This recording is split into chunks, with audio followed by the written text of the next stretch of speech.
옷이 참 소박하구나, 시장에서 사니? 그 말은 상견례가 시작된 지 단 5분 만에 나왔습니다. 부산 해운대의 최고급 호텔 레스토랑, 반짝이는 야경 아래에서였어요. 맞은편에 앉은 시어머니는 그녀를 위아래로 훑더니 비웃듯 입을 열었죠. 그 순간 공기는 얼어붙었고 그녀의 손끝은 떨리기 시작했습니다. 약혼자의 얼굴을 바라봤지만 그는 고개를 들지 않았어요. 그 침묵이 말보다 더 잔인하게 가슴을 찔렀습니다. 충격과 배신감, 그리고 분노가 한순간에 밀려왔고 그녀는 조용히 자리에서 일어섰습니다. 지금 이 순간 지수는 어떤 선택을 하게 될까요? 인생별 사연에 방문해주셔서 감사합니다. 사연 시작 전 구독과 좋아요 부탁드리고 지금 어디서 듣고 계신지 댓글로 남겨주시면 행복한 기운이 그곳으로 전해지도록 마음 쓰겠습니다. 그럼 오늘의 이야기 시작하겠습니다. 부산의 한 재래시장은 이른 아침부터 삶의 에너지로 소란스러웠습니다. 펄떡이는 생선 비늘 위로 조명이 어지럽게 흩어졌고 구수한 튀김 냄새와 짭조름한 젓갈 냄새가 뒤섞여 후각을 자극했네요. 서울과는 전혀 다른 활기에 한지수는 잠시 정신이 아득해지는 것을 느꼈습니다. 커다란 장바구니를 고쳐든 그녀는 오늘 저녁 부모님께 대접할 신선한 해산물을 찾아 두리번거렸습니다. 아가씨, 뭐 찾아요? 이리 한번 와봐요.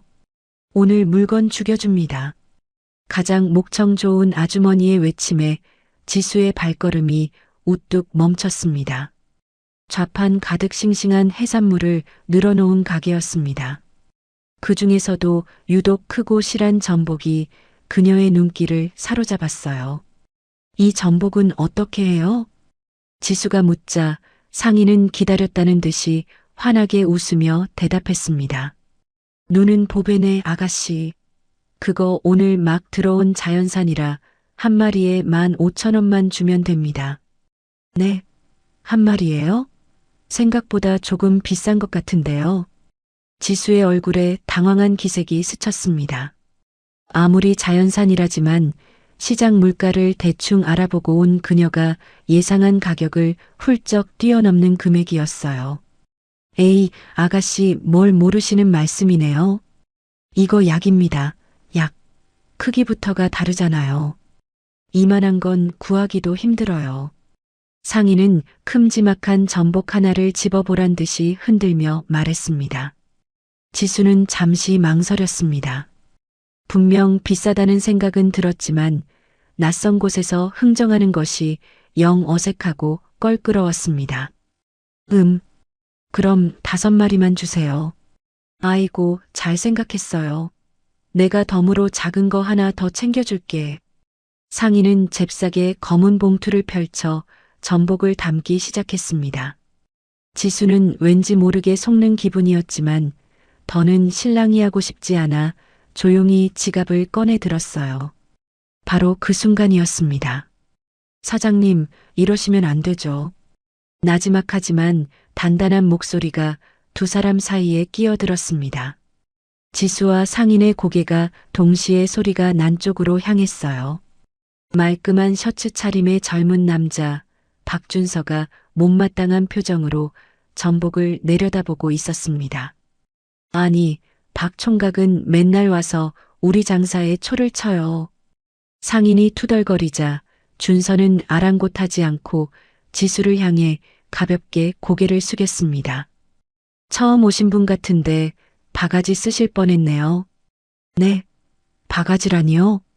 지수가 어리둥절한 표정으로 되물었습니다. 사장님, 솔직히 말씀하셔야죠. 그 크기면 보통 10,000원 정도 받으시잖아요. 관광객이라고 너무하십니다. 준서의 말에 상인의 얼굴이 살짝 붉어졌습니다. 무슨 소리야? 이건 특별히 더 좋은 거라니까. 제가 이 시장 온 지 10년이 넘습니다. 사장님 가게 단골이기도 하고요. 제가 모를 것 같습니까? 준서의 차분하지만 힘있는 목소리에 상인은 결국 입을 꾹 다물었습니다. 그는 지수에게 시선을 돌리며 부드럽게 말했어요. 저분이 원래 손이 크고 인심도 좋으신데 가끔 외지분들한테 장난을 치실 때가 있어요. 너무 나쁘게만 보진 마세요. 사장님, 제대로 값쳐서 주세요. 이분이 사신다고 하니까요. 에이, 진짜. 알았어요, 알았어. 10,000원씩 계산하면 될 거 아니에요. 상인은 못 이기는 척 투덜거리며 봉투에 담았던 전복을 다시 저울에 올렸습니다. 순식간에 몇만 원이 절약된 상황이었지만 지수는 돈보다 다른 것에 더 정신이 팔려 있었습니다. 그녀는 자신을 도와준 남자를 멍하니 바라보았어요. 정말 고맙습니다. 하마터면 그냥 다 드릴 뻔했어요. 별 말씀을요. 저도 어머니 심부름 때문에 자주 오거든요. 좋은 물건 싸게 사면 좋잖아요. 그가 쑥스러운 듯 웃어 보였습니다. 지수는 그제야 그를 제대로 쳐다보았습니다. 쌍꺼풀 없는 고든 눈매, 어떤 거짓도 담겨 있지 않을 것 같은 맑은 눈동자. 그의 정직하고 선한 눈빛에 지수는 생전 처음 느껴보는 감정의 심장이 쿵 하고 내려앉는 것만 같았습니다. 혹시 괜찮으시면 제가 좋은 놈으로 몇 개 골라드려도 될까요? 아, 네. 그래 주시면 정말 감사하죠. 준서는 익숙한 솜씨로 좌판에서 가장 싱싱하고 살이 통통하게 오른 전복 5마리를 골라냈습니다. 상인은 여전히 불퉁한 표정이었지만 그가 고른 물건에 대해서는 아무 말도 하지 못했어요. 이 정도면 아주 좋을 겁니다. 이걸로 맛있는 거 해드세요. 정말 뭐라고 감사드려야 할지 모르겠네요. 아닙니다. 그럼 저는 이만 가보겠습니다. 그는 짧은 인사를 남기고는 인파 속으로 발걸음을 옮겼습니다. 지수는 계산을 마친 뒤에도 한참 동안 그가 사라진 방향에서 눈을 떼지 못했습니다. 손에 들린 묵직한 봉투의 무게보다 가슴속에 들어온 낯선 떨림이 훨씬 더 무겁게 느껴졌습니다. 흥정의 짜릿함도 바가지를 쓸 뻔한 아찔함도 모두 잊었습니다. 오직 자신을 향해 웃어주던 그의 선한 눈빛만이 머릿속을 가득 채우고 있었어요. 지수는 오늘 저녁 메뉴가 문제가 아니라고 생각했습니다. 어쩌면 부산에 내려온 진짜 이유는 따로 있었을지도 모른다는 막연한 예감이 스쳐 지나갔습니다. 복잡한 시장 골목을 빠져나오자 탁 트인 하늘과 함께 짭조름한 바닷바람이 그녀의 뺨을 스쳤습니다. 한지수는 조금 전에 흥분을 가라앉히려 잠시 걸음을 멈추고 심호흡을 했어요. 손에 들린 묵직한 전복 봉투보다 처음 만난 남자가 남기고 간 알 수 없는 설렘이 마음을 더 무겁게 짓누르는 기분이었습니다. 그의 정직했던 눈빛, 자신을 도와주던 단단한 목소리, 그리고 어색하게 웃어 보이던 선한 미소까지 모든 것이 낯설면서도 이상하게 마음을 잡아끄는 힘이 있었네요. 이름이라도 물어볼 걸 그랬나? 짧은 만남이 못내 아쉬워 지수는 자신도 모르게 중얼거렸습니다. 낯선 도시, 낯선 시장에서 겪은 작은 해프닝 정도로 넘기기엔 그 존재감이 너무나도 선명했습니다. 그때였습니다. 부르릉 마이너스. 바로 등 뒤에서 고막을 찢을 듯 날카로운 오토바이 엔진 소리가 터져 나왔습니다. 지수가 놀라 몸을 돌리려는 찰나 어깨를 스치는 강한 충격과 함께 손에 들고 있던 핸드백이 순식간에 사라졌어요. 아! 너무나도 순식간에 일어난 일이라 그녀는 비명조차 제대로 지르지 못했습니다.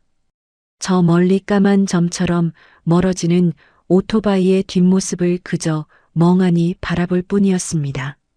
지갑, 휴대폰, 집 열쇠까지 모든 것이 그 안에 들어 있었습니다. 거기서 바로 그때 익숙하면서도 다급한 목소리가 정적을 깨고 울려 퍼졌습니다. 지수가 고개를 돌리자 조금 전 헤어졌던 그 남자 박준서가 시장 입구에 서 있었습니다. 그는 무슨 일이 일어났는지 순식간에 파악한 듯 들고 있던 장바구니를 바닥에 내팽개치듯 던지고는 곧장 범인을 향해 달려나갔습니다. 잠깐만요, 위험해요. 지수가 외쳤지만 그녀의 목소리는 이미 멀어져가는 그의 등 뒤에서 힘없이 흩어졌습니다. 준서의 발은 놀랍도록 빨랐습니다. 복잡한 도로 위를 질주하는 오토바이를 상대로 무모한 추격전이었지만 그는 포기할 기색이 전혀 없어 보였어요.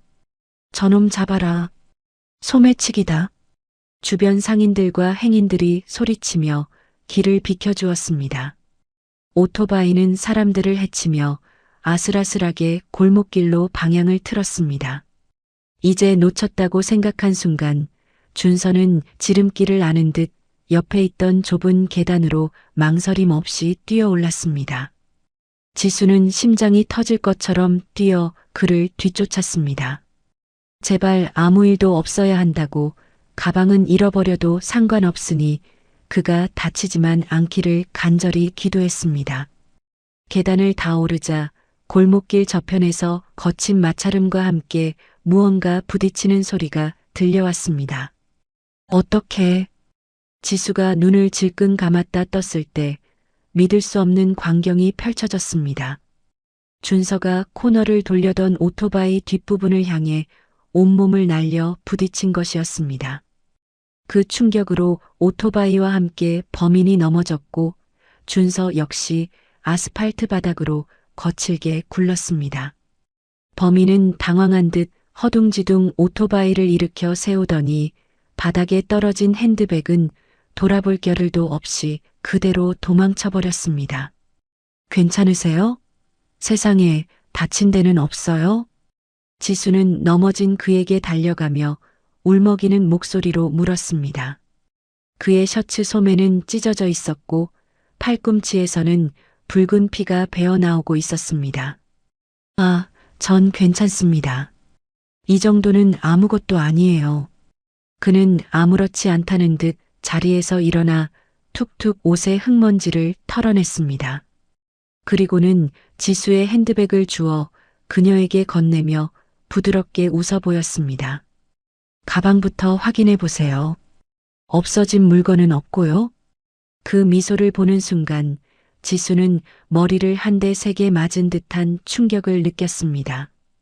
흙먼지가 묻고 상처까지 난 모습이었지만 자신을 안심시키려는 그의 미소는 세상 그 무엇보다 눈부시게 빛나고 있었습니다.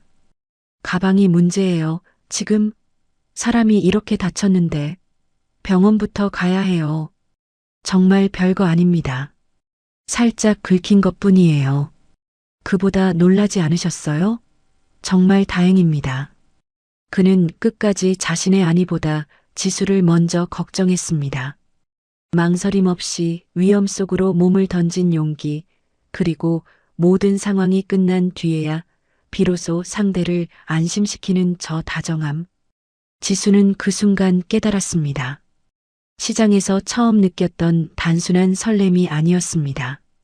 이 남자라면, 자신의 모든 것을 걸고서라도 지켜주고 싶은 이 남자라면 평생을 함께해도 좋겠다고 그렇게 마음속으로 확신했습니다. 안 되겠어요. 제가 그냥 둘 수는 없습니다. 저 때문에 다치신 거잖아요. 아닙니다. 제가 하고 싶어서 한 일인걸요. 아니요. 제발이요. 제가 치료해드리게 해주세요. 근처에 약국이라도. 아니, 병원으로 가요. 네. 지수는 거의 애원하듯 말했습니다. 그녀의 간절한 눈빛에 준서는 더는 거절하지 못하고 멋쩍은 듯 뒷머리를 긁적였습니다. 그럼 신세 좀 지겠습니다. 그의 허락이 떨어지자 지수는 그제야 안도의 한숨을 내쉬었습니다. 짧은 시간 동안 천국과 지옥을 오간 것만 같았습니다. 하지만 한 가지는 분명해졌습니다. 부산에 내려와 잃어버릴 뻔했던 핸드백보다 훨씬 더 소중하고 거대한 인연을 찾았다는 것을요. 병원에서 준서의 상처를 치료하고 나온 그날 저녁 두 사람은 자연스럽게 연락처를 교환했습니다. 처음에는 안부를 묻는 짧은 문자였어요. 팔은 좀 어떠세요? 덕분에 괜찮습니다. 걱정해 주셔서 감사해요. 그 담백한 문장들 사이로 설명할 수 없는 설렘이 피어올랐습니다. 일주일 후 준서에게서 전화가 왔습니다. 저기 혹시 시간 되시면 밥 한 끼 같이 하실 수 있을까요? 그때 제대로 인사도 못 드린 것 같아서요. 네, 좋아요. 대답은 생각보다 빨리 튀어나왔습니다. 전화를 끊고 나서야 지수는 자신의 심장이 얼마나 빠르게 뛰고 있는지 깨달았어요. 첫 번째 식사는 시장 근처의 작은 국밥집이었습니다. 허름한 간판, 플라스틱 의자, 반들반들 다른 스테인리스 식기. 고급 레스토랑에 익숙했던 지수였지만 이상하게 그곳이 편안하게 느껴졌습니다. 무엇보다 맞은편에서 해맑게 웃으며 국밥을 떠먹는 준서의 모습이 좋았어요. 많이 드세요. 여기 국물이 진짜 끝내줍니다. 네, 정말 맛있네요. 지수는 오랜만에 느껴보는 감정에 어리둥절했습니다. 서울에서의 삶은 늘 긴장의 연속이었어요. 회의, 협상, 계약, 실적. 숫자와 성과로 가득 찬 나날 속에서 이렇게 단순하게 웃어본 게 언제였는지 기억나지 않았습니다. 그런데 지수 씨는 무슨 일 하세요? 불쑥 날아온 질문에 지수의 숟가락이 멈췄습니다. 순간적으로 머릿속에 여러 가지 대답이 스쳐 지나갔어요. 한스키친 대표입니다. 식품 사업을 하고 있어요. 인터넷에서 제 이름 검색하면 나와요. 하지만 입에서 나온 말은 달랐습니다. 저요? 그냥 식품 회사에서 일해요. 작은 회사예요. 왜 그런 대답을 했는지 지수 자신도 알 수 없었습니다. 아니, 어쩌면 알고 있었는지도 몰라요. 그의 눈빛이 변하는 것을 보고 싶지 않았습니다. 대표님이라는 호칭 뒤에 숨어버리는 진짜 자신 대신 그냥 한짓으로 이 사람 앞에 서고 싶었어요. 아, 그러시구나. 음식 쪽이면 저랑 통하는 게 있네요. 저희 어머니가 식품회사를 운영하셔서 저도 이것저것 배우는 중이거든요. 아, 그러세요? 지수는 애써 무심한 척 대답했지만 가슴 한구석이 서늘해지는 것을 느꼈습니다. 이미 거짓말의 씨앗은 뿌려졌습니다. 그렇게 두 번째, 세 번째 만남이 이어졌습니다. 바닷가를 걸으며 나눈 대화, 야시장에서 함께 먹은 떡볶이, 영화가 끝나고 한참을 서서 나눈 수다. 준서는 언제나 한결같았어요. 꾸밈없이 솔직하고 배려심 깊고 무엇보다 지수를 있는 그대로 바라봐 주었습니다. 3달쯤 지났을 때 준서가 조심스럽게 물었습니다. 지수 씨, 저 정식으로 사귀자고 하면 안 될까요? 그의 얼굴은 익은 홍시처럼 빨갛게 물들어 있었어요. 지수는 그 모습이 너무 사랑스러워서 웃음이 터질 것 같았습니다. 하지만 동시에 가슴 한켠이 무겁게 내려앉았어요. 지금이라도 말해야 하나? 내가 누군지. 하지만 그녀는 끝내 입을 열지 못했습니다. 네, 좋아요. 대답과 함께 준서의 얼굴에 환한 미소가 번졌습니다. 그 순간만큼은 거짓말의 무게조차 잊을 수 있었어요. 연인이 되고 나서도 지수의 이중 생활은 계속되었습니다. 서울에서는 한스키친의 대표로서 살인적인 스케줄을 소화했고 부산에 내려올 때마다 식품 회사 직원 한짓으로 변신했어요. 비서에게는 개인 정비 시간이라고만 말했고 부산행 KTX 안에서 정장을 캐주얼 복장으로 갈아입곤 했습니다. 어느 날 밤 서울 본사 사무실에서 야근을 마친 지수는 통유리창 너머로 펼쳐진 도시의 야경을 멍하니 바라보았습니다. 책상 위에는 결제를 기다리는 서류 더미가 산처럼 쌓여 있었고 휴대폰에는 준서에게서 온 문자가 도착해 있었어요. 오늘 하루도 고생했어요. 푹 쉬고 이번 주말엔 꼭 만나요. 보고 싶어요. 따뜻한 문장을 읽는 순간 지수의 눈시울이 붉어졌습니다. 그리고 창문에 비친 자신의 모습이 낯설게 느껴졌어요. 명품 정장을 입고 억대 연봉을 받고 수백 명의 직원을 거느린 CEO. 하지만 정작 사랑하는 사람 앞에서는 자신이 누구인지조차 말하지 못하는 비겁한 여자. 언제까지 숨길 수 있을까? 지수는 무거운 한숨을 내쉬며 눈을 감았습니다. 그러자 까마득한 과거의 기억이 파도처럼 밀려왔어요. 서울 변두리의 허름한 단독주택. 그곳이 한지수가 자란 곳이었습니다. 아버지는 작은 반찬 가게를 운영했고 어머니는 그 옆에서 묵묵히 남편을 도왔어요.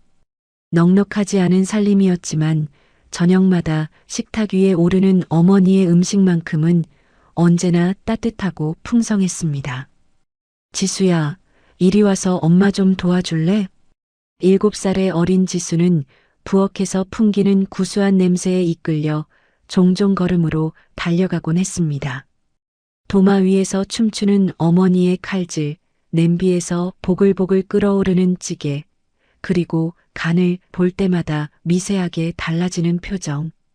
어린 지수의 눈에는 그 모든 것이 마법처럼 신비롭게 보였어요. 엄마, 나도 해볼래. 아이고, 우리 딸. 아직 칼은 위험해. 대신 이것 좀 저어줄래? 어머니가 건네준 나무 주걱을 받아든 순간 지수의 작은 심장이 두근거렸습니다. 처음으로 뭔가를 만든다는 느낌이 온몸을 감싸 안았어요.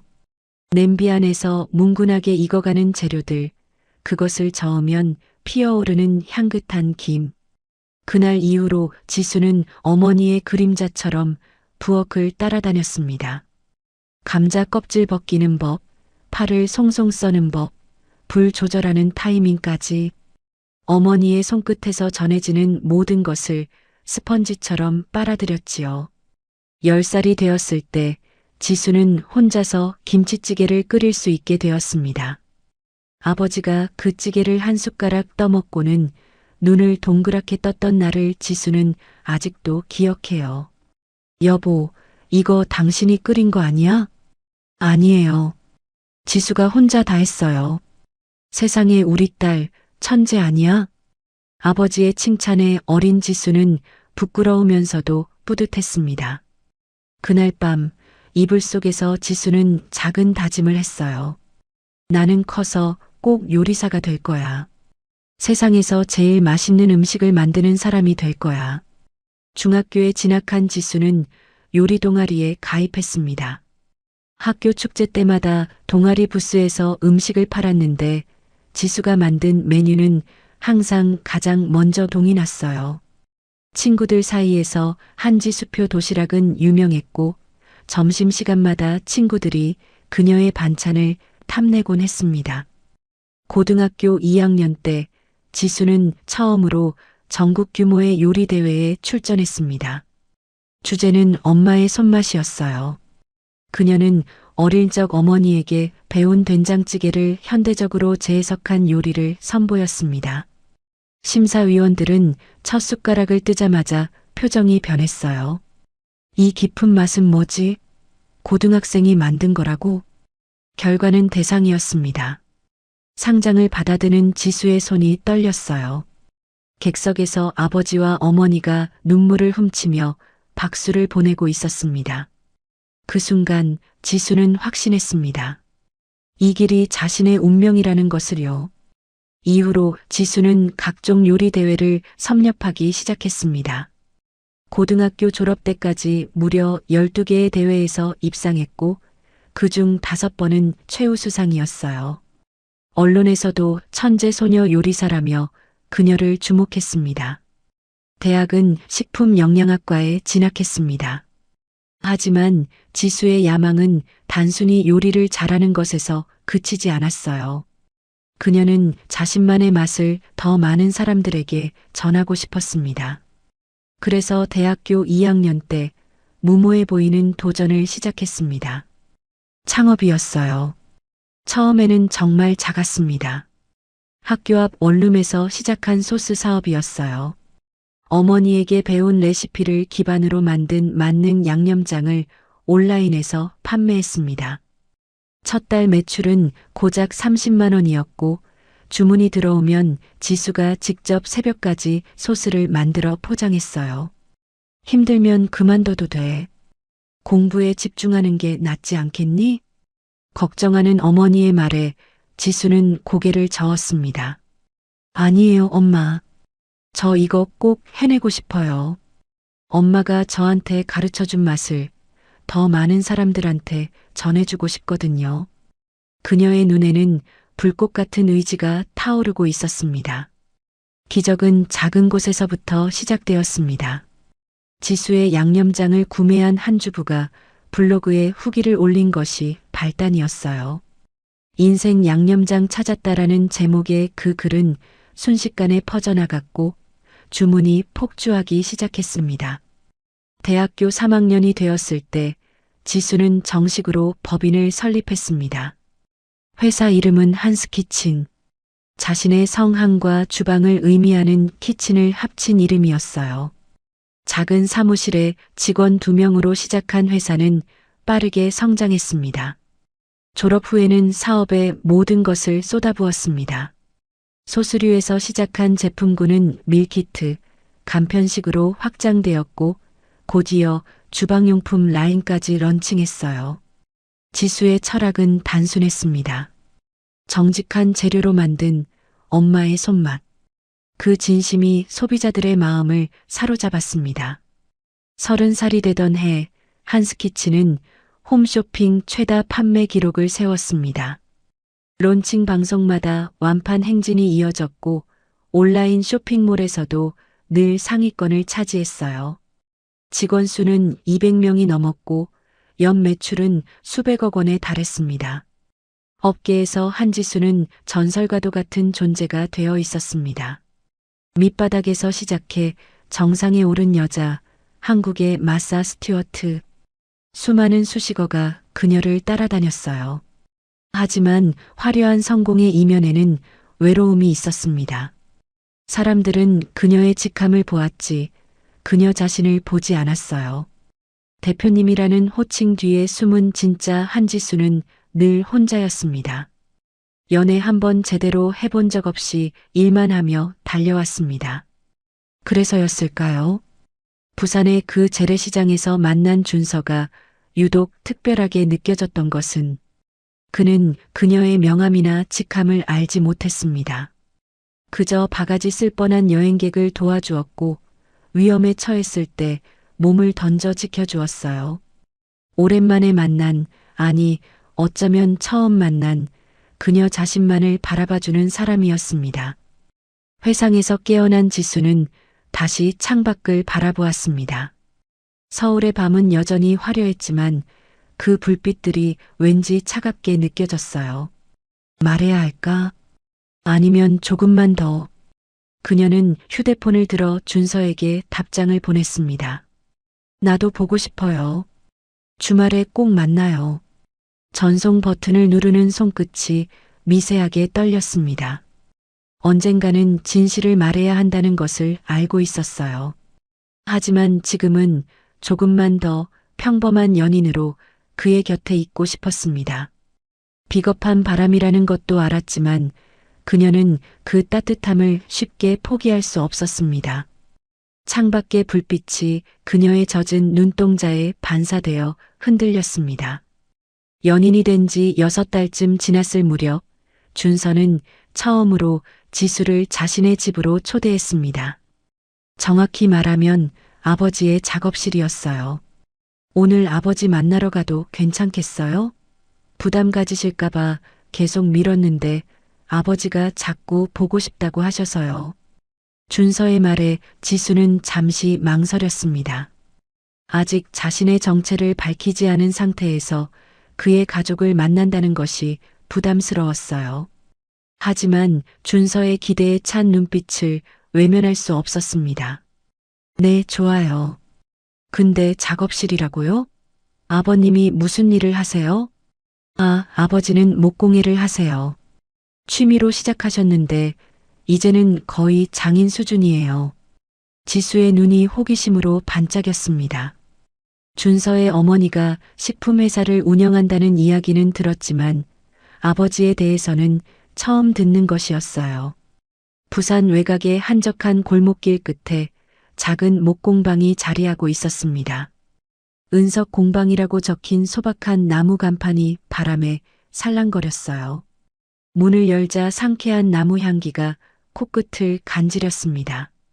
대패밥이 바닥에 소복이 쌓여 있었고 벽면에는 다양한 크기의 목공 도구들이 정갈하게 걸려 있었어요. 어서 오너라. 작업대 앞에서 한 남자가 고개를 들었습니다. 은발이 섞인 머리카락, 깊은 주름 사이로 빛나는 선한 눈매. 박은석이었어요. 그는 손에 묻은 톱밥을 앞치마에 툭툭 털어내며 일어섰습니다. 아버지, 제가 말씀드렸던 지수 씨예요. 안녕하세요, 아버님. 한지수라고 합니다. 지수가 공손히 허리를 숙여 인사했습니다. 은석은 그런 그녀를 잠시 바라보더니 이내 환하게 웃었어요.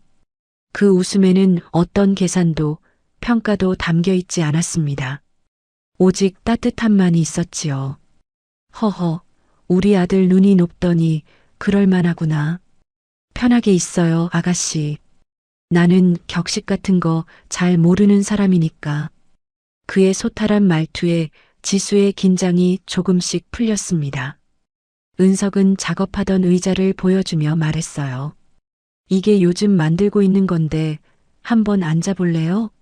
편한지 안 편한지 젊은 사람이 앉아봐야 알 거 아니야. 지수는 조심스럽게 의자에 앉았습니다. 등받이의 곡선이 등에 꼭 맞았고 앉는 순간 나무의 온기가 전해지는 듯 했어요. 와, 정말 편해요. 이거 직접 만드신 거예요? 허허, 그래. 나무라는 게 참 신기해. 같은 나무라도 어떻게 다루느냐에 따라 전혀 다른 물건이 되거든. 사람도 마찬가지 아니겠어? 은석은 다시 작업대 앞에 앉으며 대패를 들었습니다. 스르륵, 스르륵. 규칙적인 소리와 함께 얇은 나무 껍질이 꽃잎처럼 말려 떨어졌어요. 우리 준서가 요즘 많이 웃더라고. 어릴 때 이후로 그렇게 환하게 웃는 거 오랜만에 봤어. 다 아가씨 덕분인 것 같아서 내가 다 고맙네. 아니에요, 아버님. 저야말로 준서 씨 덕분에 행복해요. 그래, 그래. 서로 행복하면 그게 최고지. 다른 건 다 부질없는 거야. 은석의 말에는 깊은 무게가 실려 있었습니다. 그 순간 준서가 낮은 목소리로 덧붙였어요. 아버지는 원래 어머니 회사에서 같이 일하셨어요. 근데 몇 년 전에 여기로 나오셨죠. 하하, 나는 그쪽 체질이 아니더라고.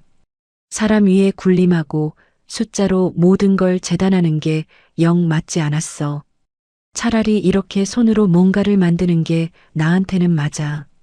은석은 대패질을 멈추지 않으며 담담하게 말했습니다. 하지만 그 짧은 문장 속에 담긴 의미를 지수는 놓치지 않았어요.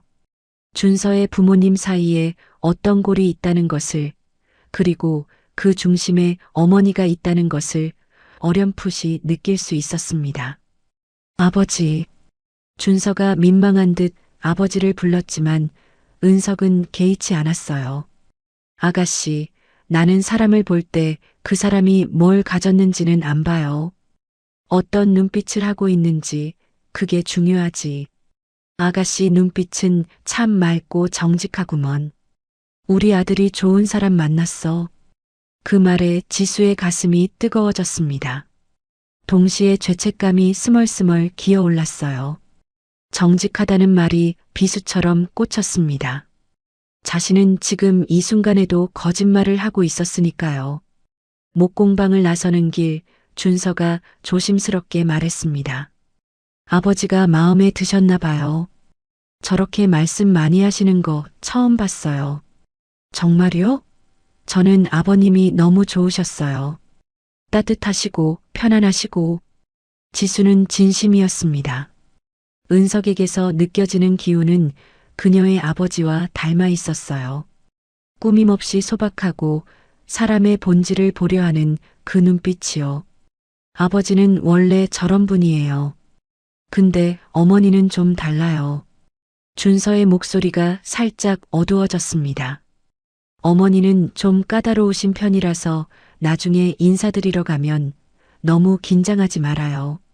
제가 옆에 있을게요. 그의 말에 지수는 고개를 끄덕였지만 마음 한구석에 불안의 그림자가 드리워지기 시작했습니다. 아버지와 어머니 사이의 온도 차이, 그리고 준서가 어머니를 말할 때마다 미세하게 굳어지는 표정. 무언가 순탄치 않을 것 같은 예감이 스쳐 지나갔어요. 하지만 그때의 지수는 알지 못했습니다. 그 불안이 현실이 되어 자신을 덮쳐올 날이 머지 않았다는 것을요.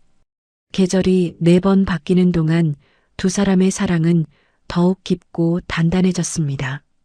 처음의 설렘은 어느덧 편안한 익숙함으로 자리 잡았고 서로의 눈빛만 봐도 마음을 읽을 수 있을 만큼 가까워졌어요.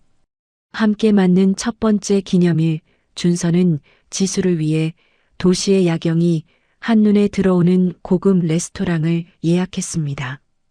은은한 촛불이 테이블 위에서 부드럽게 흔들렸고 창밖으로는 보석처럼 반짝이는 도시의 불빛이 파노라마처럼 펼쳐졌습니다.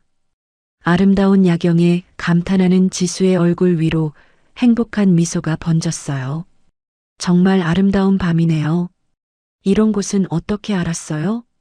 지수 씨에게 최고의 하루를 선물하고 싶었습니다. 준서는 평소보다 조금 더 긴장한 얼굴로 와인 잔을 만지작거렸습니다. 그의 어색한 손길을 눈치챈 지수가 장난스럽게 물었어요. 오늘따라 왜 이렇게 긴장했어요? 혹시 저한테 뭐 잘못한 거라도 있는 거예요? 아닙니다. 그럴 리가요. 그는 급히 손을 내저으며 옅게 웃었습니다. 하지만 그의 눈동자는 미세하게 떨리고 있었어요. 잠시 머뭇거리던 준서는 이내 결심한 듯 자리에서 일어나 지수의 곁으로 다가왔습니다. 그리고는 그녀의 앞에 한쪽 무릎을 꿇고 앉았습니다. 지수의 눈이 동그랗게 커졌어요. 심장이 쿵 하고 내려앉는 소리가 들리는 듯 했습니다. 지수 씨, 그의 목소리는 진지했고 조금은 떨리고 있었습니다.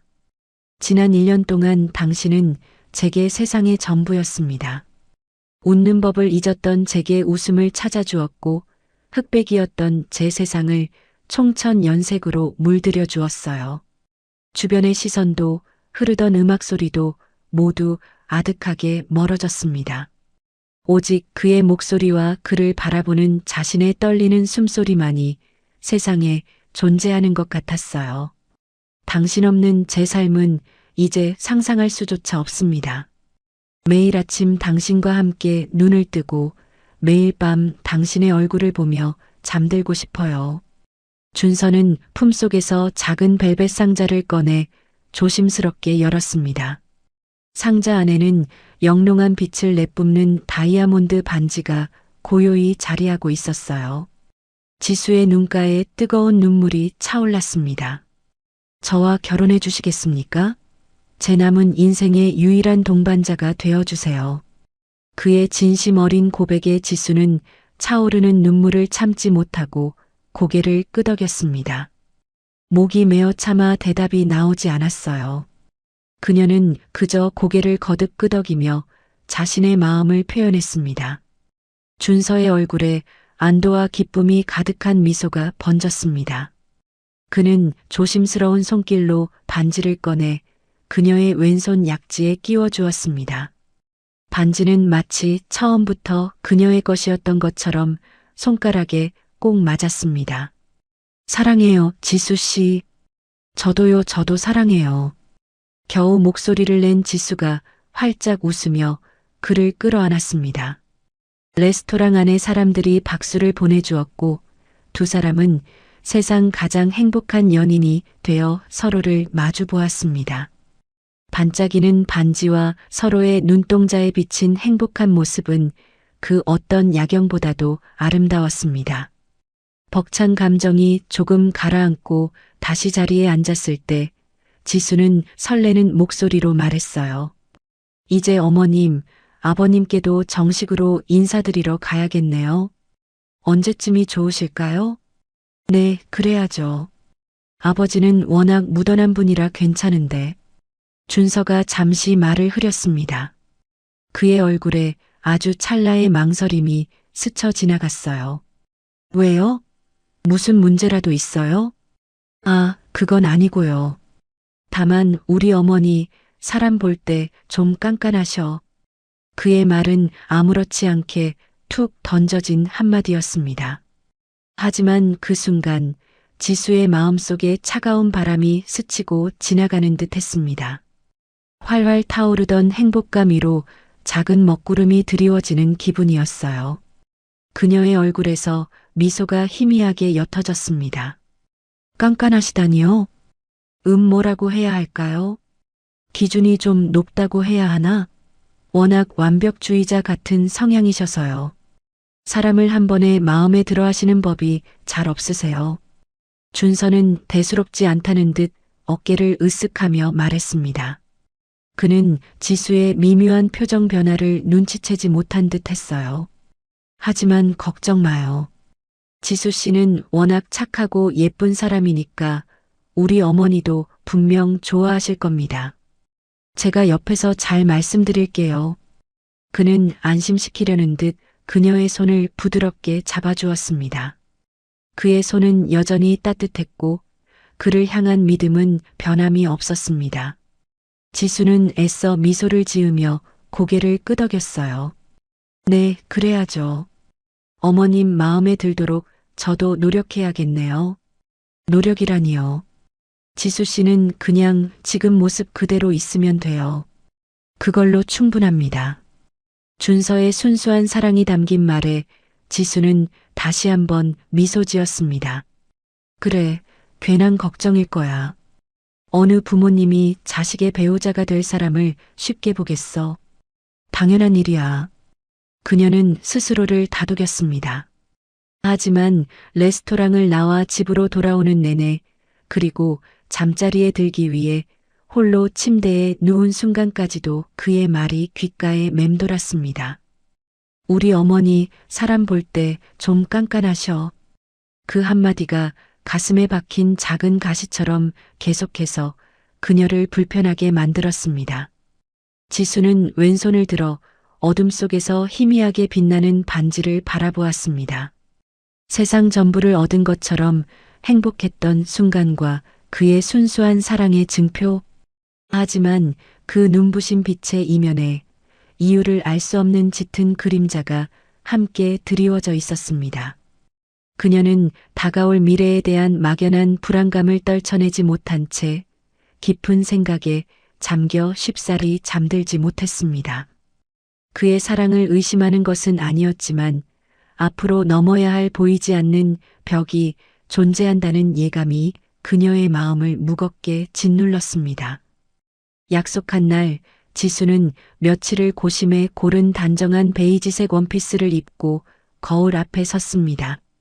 좋은 첫인상을 남기고 싶은 마음에 몇 번이고 옷매무새를 다듬었지요.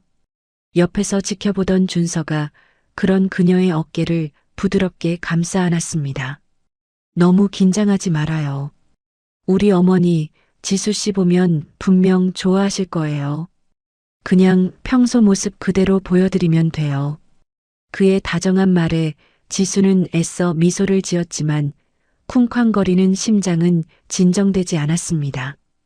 며칠 전 우리 어머니 사람 볼 때 좀 깐깐하셔라던 그의 말이 마음 한구석에 작은 불안의 씨앗을 심어놓은 탓이었습니다. 약속 장소는 해운대 바다가 한눈에 내려다 보이는 최고급 호텔 레스토랑이었습니다.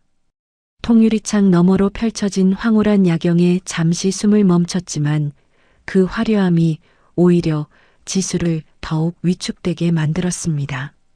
곧이어 예약된 자리에 이르자 우아한 정장 차림의 중년 여인이 그들을 기다리고 있었습니다. 준서의 어머니 오경숙이었습니다. 어머니 소개할게요. 제 여자친구 한지수 씨입니다. 준서의 밝은 목소리에 지수는 공손히 허리를 숙여 인사했습니다.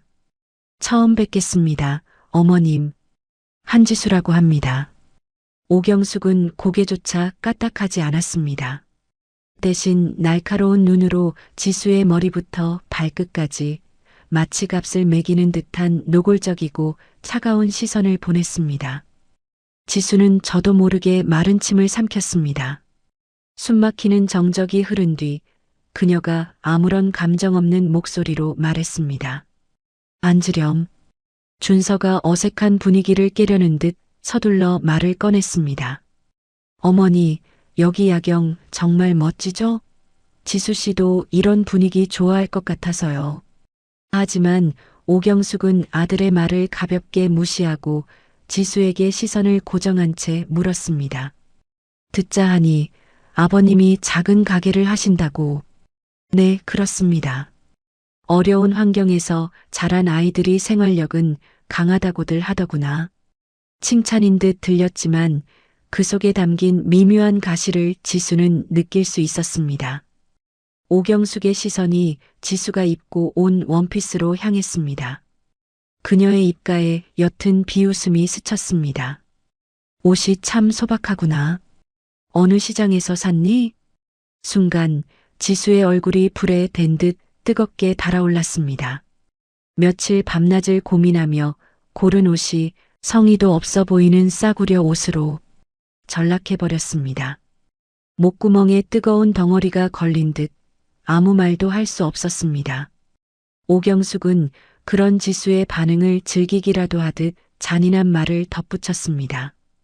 우리 준서가 아깝다는 생각이 드는 건 어쩔 수 없네. 세상의 모든 소리가 먹고 지수의 귀에는 윙하는 이명만이 가득했습니다.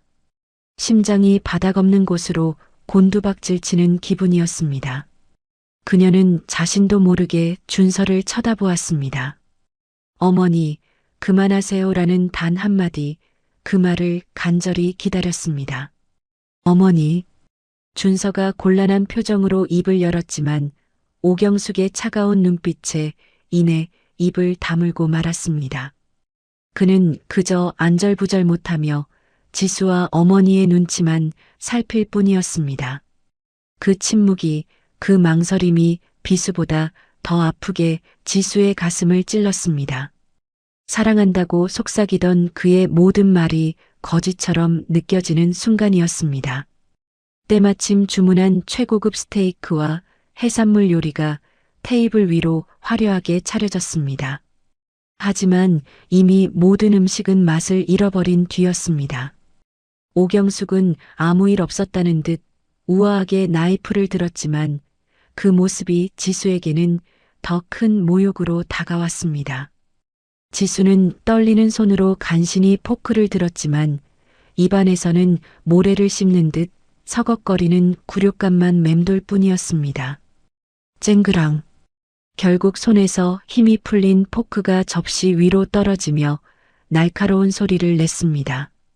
그 소리에 놀란 준서가 걱정스럽게 그녀를 바라보았지만 지수는 아무것도 보이지 않았습니다. 해운대의 화려한 야경이 마치 먼 세상의 일처럼 아득하게 느껴졌습니다.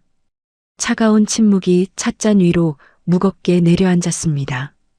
방금 전까지 날카롭게 울려 퍼지던 시어머니 될 사람의 목소리가 멎자 좁은 방 안의 공기는 더욱 서늘하게 식어갔어요. 지수는 천천히 고개를 들어 맞은편에 앉은 준서를 바라보았습니다. 그의 얼굴을 보고 싶었어요. 지금 이 순간 자신을 지켜줄 단 한 사람의 표정을 확인하고 싶었습니다. 내가 뭐 틀린 말 했나요? 결혼이라는 게 그냥 너희 둘 좋다고 끝나는 일이 아니에요. 준서의 어머니 오 여사가 찻잔을 내려놓으며 다시 입을 열었습니다. 쨍 하는 소리가 유난히 날카롭게 지수의 고막을 파고들었네요. 우리 집안이 어떤 집안인데 그런데 며느리가 된다는 아이가 부모님 노후 준비는커녕 자기 앞가림하기도 바쁜 것 같아서 걱정돼서 하는 말이에요. 어머니, 그런 뜻으로 말씀드린 게 아니라고 했잖아요. 저희 부모님도 두 분이서 충분히 잘 지내고 계세요. 충분히? 그 충분이라는 기준이 뭔지 내가 참 궁금하네요. 나중에 우리 준서한테 손 벌릴지 누가 압니까? 나는 내 아들 고생하는 꼴은 절대 못 봐요. 모든 말이 비수가 되어 나라와 지수의 가슴에 박혔습니다. 하지만 그 어떤 말보다 아픈 것은 바로 옆에서 모든 것을 듣고 있는 준서의 침묵이었어요. 그는 그저 입술을 굳게 다문 채 테이블에 나뭇결만 내려다보고 있었습니다. 지수의 간절한 시선이 그의 어깨에 닿았지만 그는 끝내 고개를 들지 않았습니다. 어머니, 그만하세요. 지수가 바란 것은 그 한마디였습니다.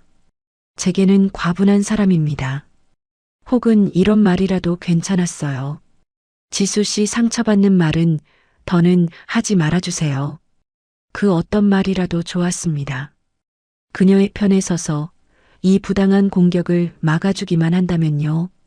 그것은 결혼을 약속하며 수백 번도 더 다짐했던 서로의 가장 든든한 방패가 되어주겠다는 약속의 첫 번째 증명이 될 터였습니다.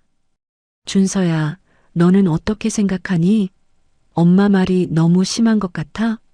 최 여사가 결정타를 날리듯 아들에게 질문을 던졌습니다. 이제 모든 것은 준서의 입에 달려 있었어요. 지수는 마른 입술을 깨물며 마지막 희망을 걸어보았습니다. 제발, 제발 이번만은. 정적이 흘렀습니다. 1초가 1년처럼 느껴지는 시간이었어요. 준서는 여전히 고개를 숙인 채였습니다. 무언가 말을 하려는 듯 입술을 몇 번 달싹였지만 결국 아무런 소리도 터져 나오지 않았습니다. 그저 그의 주먹 쥔 손이 미세하게 떨리고 있을 뿐이었어요. 그 침묵 속에서 무언가 와르르 무너져 내리는 소리가 들렸습니다. 그것은 지수가 쌓아 올린 믿음의 탑이었고 사랑의 성벽이었으며 함께 꿈꾸었던 미래 그 자체였습니다. 희망이 꺼진 자리에는 차가운 절망과 쓰라린 배신감만이 남았네요. 더는 기대할 것이 없다는 것을 깨달은 순간 오히려 마음은 놀랍도록 차분해졌습니다. 지수는 조용히 자리에서 일어났습니다. 의자가 끌리는 소리조차 나지 않는 고요한 움직임에 그제야 두 사람의 시선이 그녀에게로 향했어요. 예, 어딜 일어나니? 아직 이야기 안 끝났다. 최 여사가 당황한 듯 말했지만 지수의 시선은 오직 준서에게만 고정되어 있었습니다. 처음으로 마주한 그의 눈동자는 당혹감과 불안함으로 심하게 흔들리고 있었어요. 이 결혼 없던 일로 하죠. 그녀의 목소리는 얼음장처럼 차갑고 단호했습니다. 방 안의 공기를 순식간에 얼려버릴 듯한 냉기였어요. 지수 씨, 그게 무슨 말이야? 갑자기 왜 그래요? 준서가 황급히 자리에서 일어나려 하자 지수는 손을 들어 그를 제지했습니다. 더 이상 그의 목소리를 듣고 싶지 않았어요. 그의 변명도 뒤늦은 후회도 이제는 아무런 의미가 없었습니다.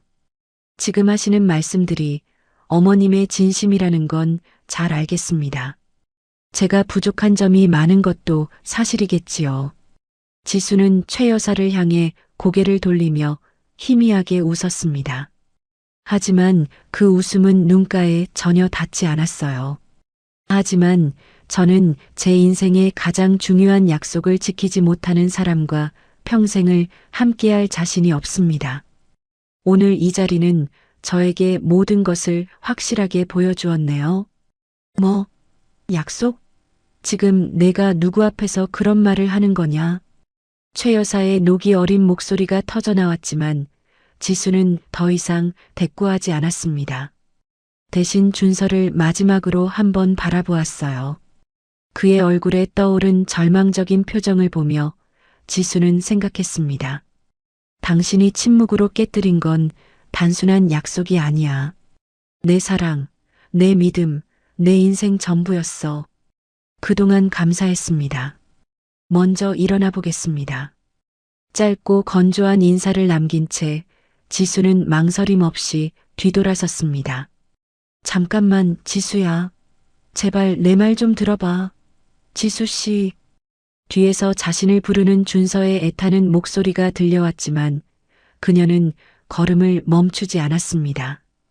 또각, 또각 그녀의 구두 소리가 복도를 울리며 점점 멀어져 갔습니다.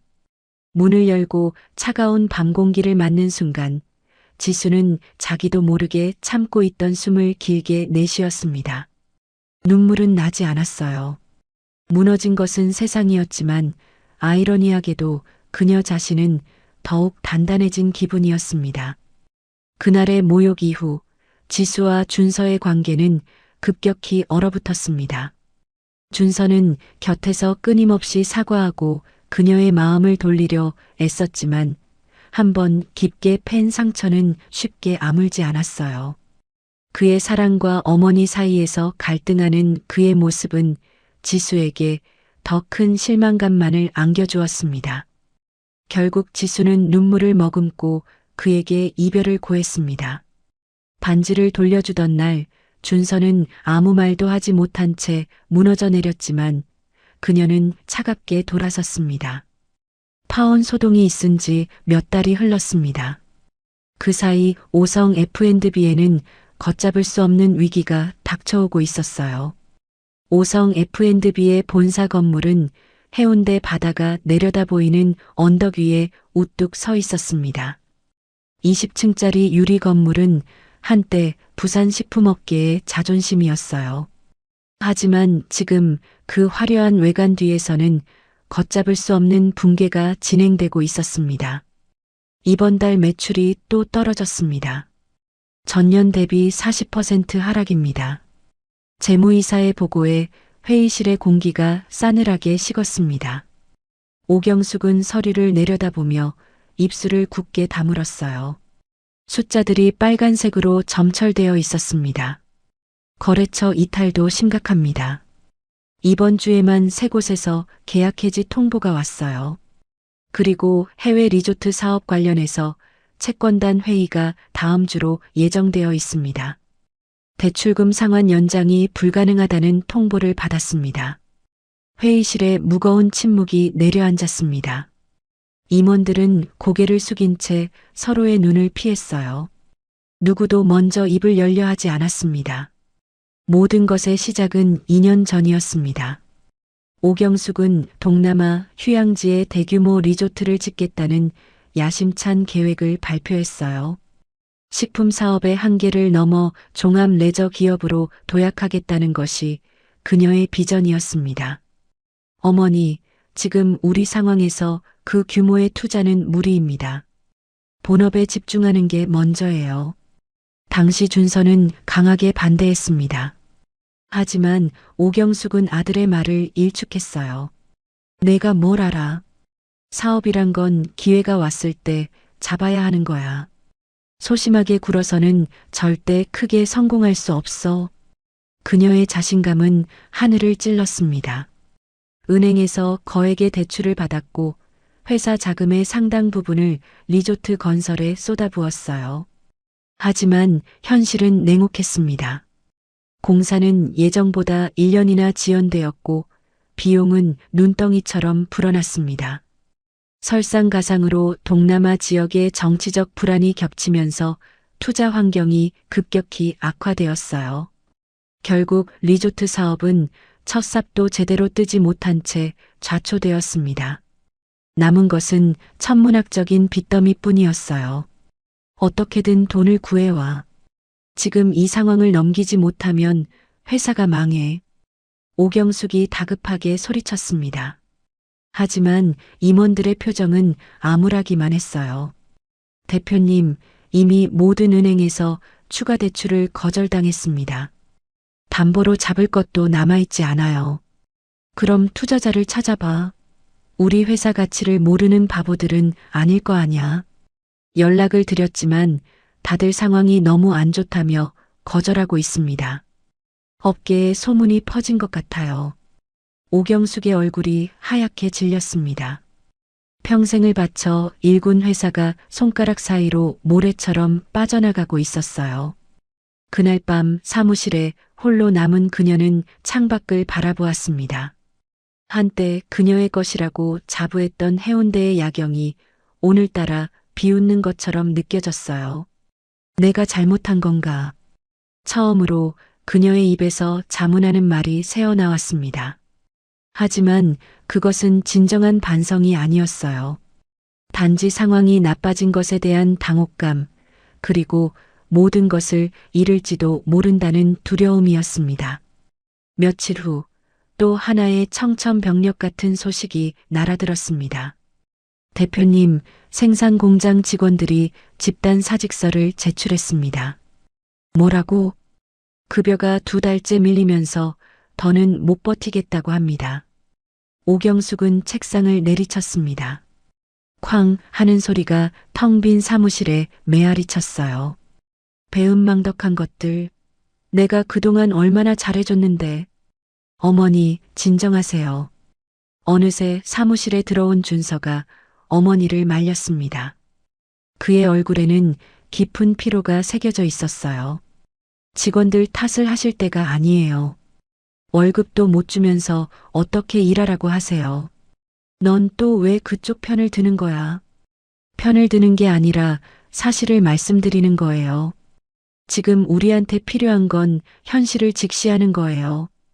더 이상 자존심 부릴 때가 아니라고요. 모자 사이에 팽팽한 긴장이 흘렀습니다. 준서는 과거의 자신과 달랐어요. 지수와의 이별 이후 그는 많은 것을 되돌아보았습니다. 어머니의 뜻에 무조건 따르던 나약한 자신, 사랑하는 사람 앞에서 침묵했던 비겁한 자신을 말이에요. 마지막으로 한 번만 더 기회를 찾아볼게요. 투자 설명회를 열어서 남아있는 투자자들을 설득해 보겠습니다. 하지만 그것마저 실패하면 그때는 정리를 생각해야 해요. 빚더미에 깔려 모든 걸 잃는 것보다는 나아요. 오경숙은 아무 대답도 하지 못했습니다. 한때 자신의 말 한마디에 고개를 조아리던 아들이 이제는 자신에게 현실을 직시하라고 말하고 있었어요. 세상이 완전히 뒤집어진 기분이었습니다. 파혼 후 서울로 돌아온 지수는 한동안 일에만 몰두했습니다. 새벽부터 밤늦게까지 회사에 매달렸어요. 신제품 개발 회의, 해외 바이어 미팅, 홈쇼핑 방송 출연. 쉴 틈 없이 스케줄을 채웠습니다. 그렇게라도 하지 않으면 부산에서의 기억이 틈을 비집고 들어올 것 같았어요. 하지만 밤이 되면 어김없이 그날의 장면들이 떠올랐습니다.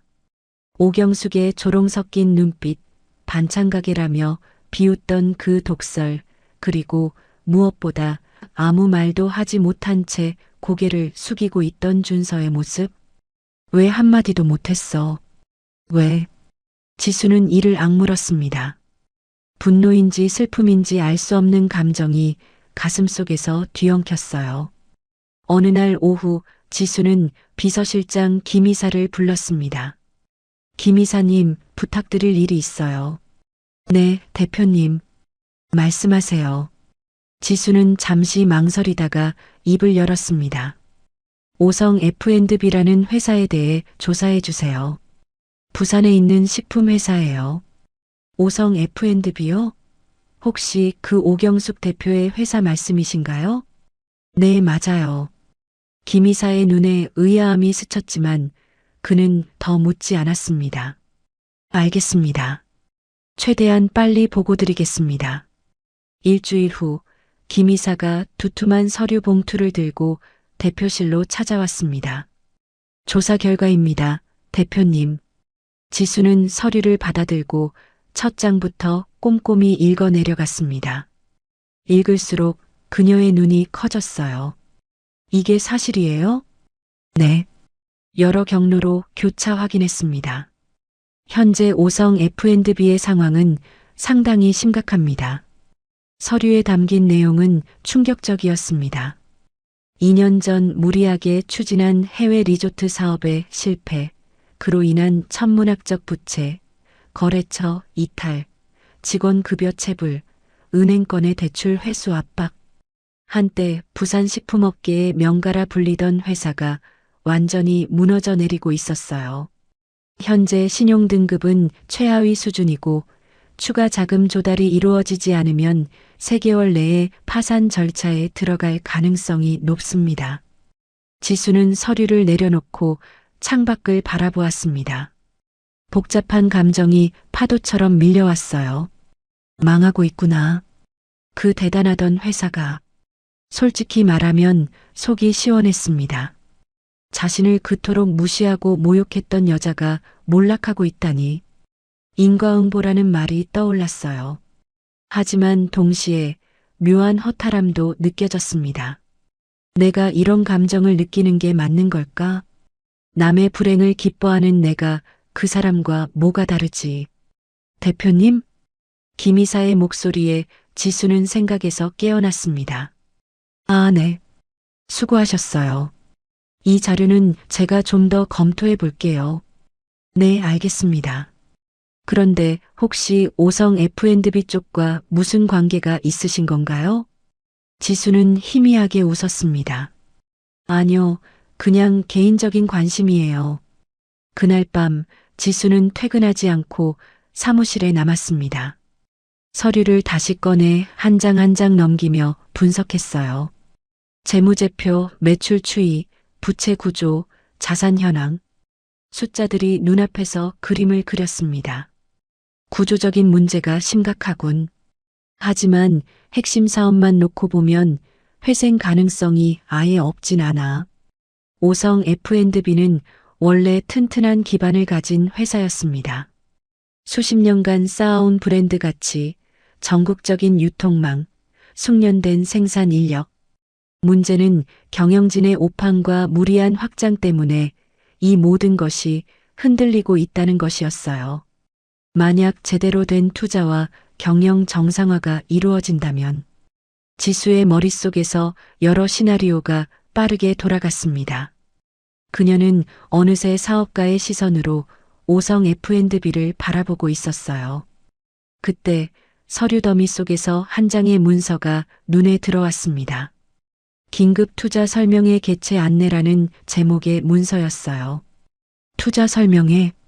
지수가 중얼거리며 내용을 읽었습니다. 오성 F&B가 마지막 희망을 걸고 투자자들을 대상으로 설명회를 연다는 내용이었어요. 날짜는 일주일 후. 지수는 그 문서를 한참 동안 바라보았습니다. 심장이 빠르게 뛰기 시작했어요. 가야 할까 말아야 할까? 복수심인지 사업적 판단인지 스스로도 구분이 되지 않았습니다. 그래, 가보자. 직접 눈으로 확인해야겠어. 결심이 서자 이상하게 마음이 차분해졌습니다. 지수는 휴대폰을 들어 비서실에 전화를 걸었어요. 김 이사님, 저 일주일 후 부산 출장 일정 잡아주세요. 그리고 오성 F&B 투자 설명회에 참석하겠다고 연락해 주세요. 전화기 너머로 김 이사의 놀란 목소리가 들려왔습니다. 네, 대표님이 직접 가신다고요? 네, 제가 직접 갑니다. 투자 설명회 전날 밤 오경숙은 텅 빈 회의실에 홀로 앉아 있었습니다. 테이블 위에는 내일 발표할 프레젠테이션 자료가 놓여 있었어요. 화려한 그래프와 장밋빛 전망으로 가득한 자료였지만 그녀 자신도 그것이 얼마나 공허한지 알고 있었습니다. 제발 한 번만 더. 그녀의 입술 사이로 간절한 기도가 새어나왔습니다. 하지만 그 기도가 어떤 형태로 응답될지 그녀는 상상조차 하지 못했어요. 내일 그 회의실에 나타날 사람이 누구인지를요. 오경숙이 운영하는 식품회사 오성 F&B의 중역회의실에는 무거운 침묵과 절망적인 공기만이 가득했습니다. 오늘 열리는 긴급 투자 설명회에서 자금을 유치하지 못하면 그녀가 평생을 바쳐 이룩한 회사는 그대로 무너질 위기였습니다. 지금까지 저희 오성 F&B의 미래 성장 가능성에 대해 설명해 드렸습니다. 부디 저희의 잠재력을 믿고 긍정적으로 검토해 주시길 바랍니다. 오경숙은 단상 위에서 평소의 기품을 잃지 않으려 애쓰며 투자자들을 향해 호소했습니다. 하지만 투자자들의 표정은 냉담하기만 했어요. 그녀의 옆에는 어느새 회사에 합류해 경영 수업을 받던 준서가 초조한 얼굴로 서 있었습니다. 대표님 말씀만 듣고 투자하기에는 리스크가 너무 크네요. 한 투자자가 안경을 고쳤으며 차갑게 말했습니다. 지난 분기 매출 실적을 보면 하락세가 너무 뚜렷합니다. 현재로서는 밑빠진 독에 물 붓기나 다름없어 보입니다. 여기저기서 동조하는 목소리가 터져나왔습니다. 오경숙의 얼굴이 굳어지는 것이 보였어요. 준서가 다급하게 마이크를 잡았습니다. 저희가 준비 중인 신제품 라인이 있습니다. 시장의 트렌드를 완벽하게 분석한 획기적인 제품으로 출시만 된다면 지금의 위기를 충분히 극복하고도 남을 거라고 확신합니다. 확신만으로 사업을 할 수는 없는 일이죠. 그 신제품을 개발하고 출시할 자금이 지금 없지 않습니까? 투자자의 날카로운 지적에 준서는 말문이 막혔습니다. 회의실 안의 공기는 더욱 차갑게 식어갔습니다. 오경숙은 굴욕감에 입술을 깨물었어요. 평생 누구에게도 고개를 숙여본 적 없는 그녀였지만 오늘은 회사의 운명이 걸린 자리였습니다. 그녀가 마지막으로 무언가 말을 더 하려던 그 순간이었습니다. 회의실의 육중한 문이 소리 없이 열렸습니다. 모두의 시선이 문가로 향했어요. 그곳에는 흠잡을 데 없이 완벽한 라인의 명품 정장을 입은 한 여성이 서 있었습니다. 그녀의 뒤에는 비서로 보이는 남자가 서류 가방을 들고 따르고 있었어요. 또각또각 정적을 깨는 하이힐 소리가 회의실 전체에 울려 퍼졌습니다. 그녀는 당당한 걸음으로 회의실 안으로 들어와 비어있던 상석으로 향했습니다. 실례지만 약속된 분은 아닌 것 같은데 누구신지? 한 임원이 의아한 표정으로 물었습니다. 여성은 자리에 앉기 전 잠시 단상에 서 있는 오경숙과 박준서를 향해 시선을 돌렸습니다. 그 시선이 마주치는 순간 오경숙의 얼굴에서 핏기가 사라졌습니다. 준서의 눈동자는 지진이라도 일어난 듯 격렬하게 흔들렸어요. 여성은 희미한 미소를 머금은 채 침착하고 또렷한 목소리로 자신을 소개했습니다. 늦어서 죄송합니다. 그 목소리, 잊으려야 잊을 수 없는 그 목소리였습니다. 홈쇼핑 브랜드 한스키친 대표 한지수입니다. 한지수라는 이름이 회의실에 울려 퍼지는 순간 시간은 멈춘 듯 했습니다. 오경숙과 준서는 마치 유령이라도 본 듯한 표정으로 그 자리에 얼어붙었어요. 평범하고 소박한 원피스를 입고 자신의 독설에 고개를 숙이던 초라한 여자. 그들이 기억하는 한지수는 더 이상 그곳에 없었습니다. 한스키친이라고요?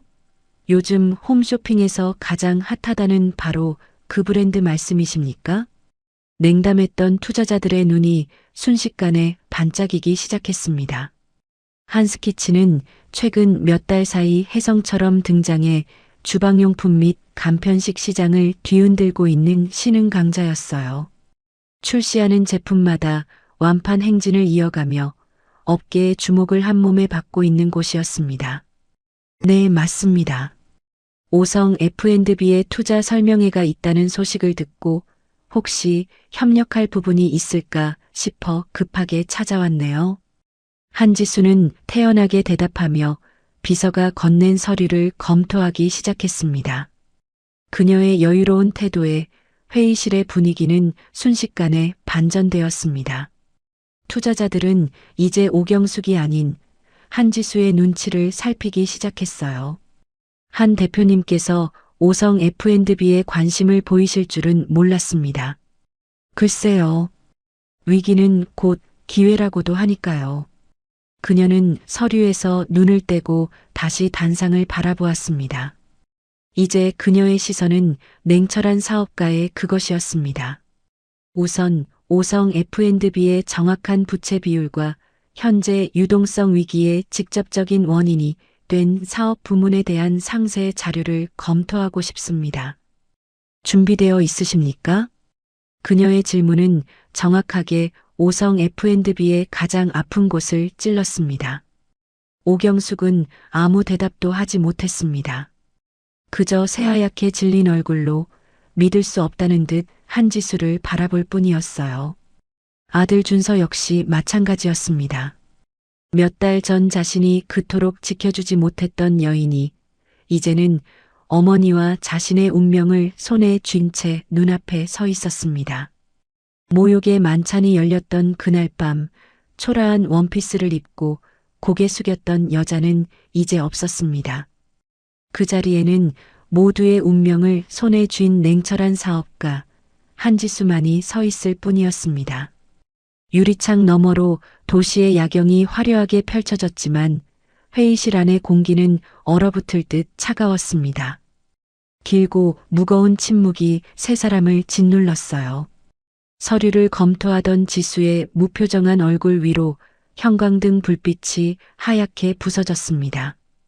맞은편에 앉은 준서와 그의 어머니 오경숙은 마른 침만 삼킬 뿐 감히 먼저 입을 열지 못했네요. 모든 것을 잃을 수도 있다는 절박함이 두 사람의 얼굴에 고스란히 드러나 있었습니다. 회의실 안의 모든 소음이 한순간에 멎었습니다. 투자자들의 웅성거림도 임원들의 수군거림도 모두 사라지고 오직 세 사람 사이에 흐르는 얼음 같은 정적만이 공간을 지배했습니다.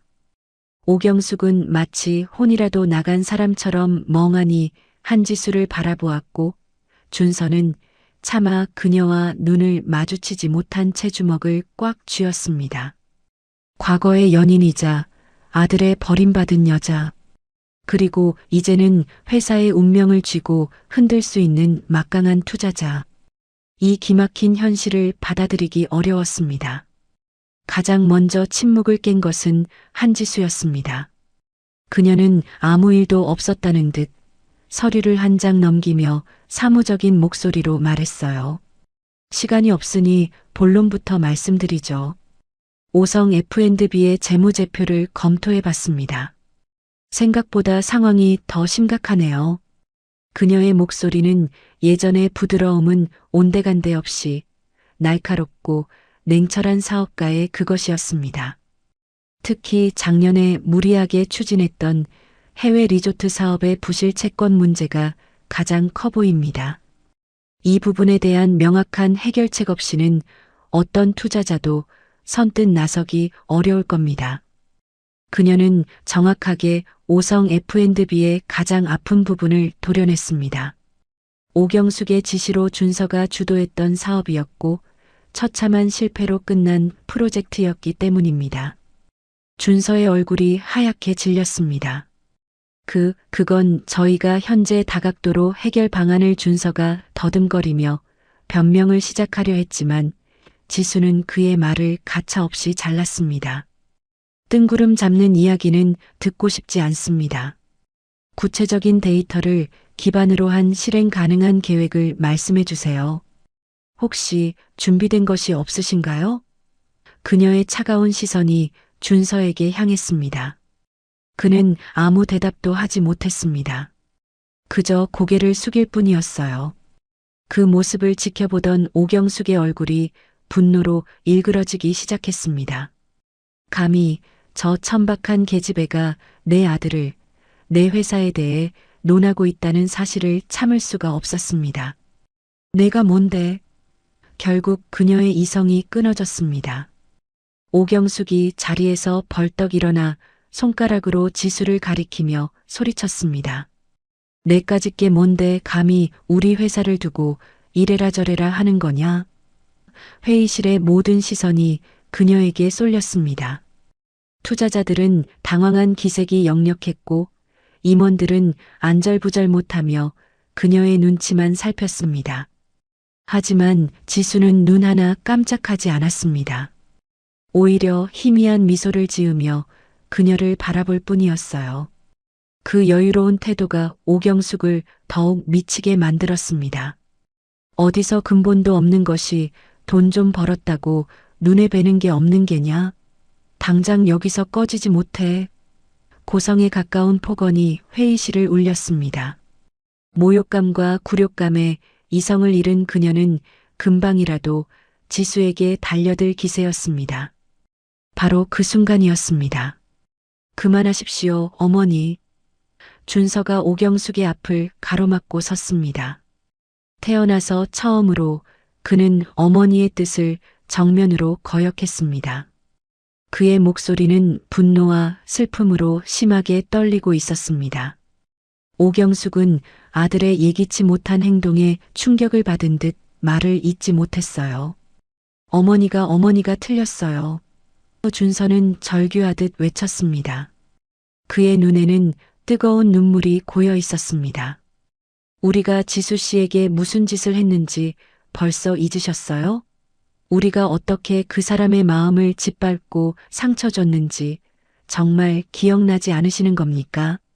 그의 처절한 외침에 회의실은 다시 한번 깊은 침묵에 빠졌습니다. 오경숙은 아들의 얼굴을 망연자실하게 바라보았어요. 아들의 입에서 나온 지수 씨라는 호칭과 자신을 향한 원망이 비수처럼 가슴에 박혔습니다. 우리는 이 사람에게 사과를 해도 모자랍니다. 그런데 지금 여기서 또다시 무슨 짓을 하고 계시는 겁니까? 제발 그만하세요. 준서는 고개를 돌려 지수를 바라보았습니다. 그의 눈빛은 간절한 후회와 용서를 구하는 애원으로 가득 차 있었습니다. 그는 지금이라도 무릎을 꿇고 그녀에게 모든 것을 사죄하고 싶었습니다. 과거의 잘못을 바로잡고 그녀를 다시 붙잡고 싶다는 생각이 간절했어요. 지수 씨 미안합니다. 정말 내가 다 잘못했어요. 그의 진심 어린 사과가 회의실에 낮게 울려 퍼졌습니다. 하지만 지수의 표정에는 어떠한 변화도 없었습니다. 그녀는 그저 담담한 눈으로 그를 바라볼 뿐이었습니다. 잠시 동안의 침묵 끝에 그녀는 조용히 검토하던 서류를 탁 소리가 나게 덮었습니다. 제안서는 잘 읽어보았습니다. 회사의 상황이 생각보다 훨씬 더 심각하군요. 그녀의 목소리는 어떤 감정도 실려 있지 않아 더욱 서늘하게 들렸습니다. 네, 그래서 지수 씨의 도움이 절실합니다. 이번 한 번만 염치 없는 부탁인 거 알지만 제발 도와주세요. 박준서가 간절한 목소리로 애원했습니다. 그의 옆에서 오경숙 역시 꼿꼿했던 허리를 수그린 채 고개를 조아렸어요. 과거의 오만함은 찾아볼 수 없는 초라한 모습이었습니다. 도움이라 글쎄요. 저는 자선사업가가 아니라 투자자입니다. 확실한 가치가 보이지 않는 곳에 제 시간과 돈을 낭비할 생각은 없어요. 가치는 저희가 만들어내겠습니다. 다시 일어설 기회만 주신다면 정말 뭐든지 하겠습니다. 준서의 목소리가 절박하게 떨려왔습니다. 지수는 그런 그를 잠시 바라보다가 이내 싸늘한 시선으로 말을 이었습니다. 좋습니다. 그렇다면 투자를 긍정적으로 검토해보죠.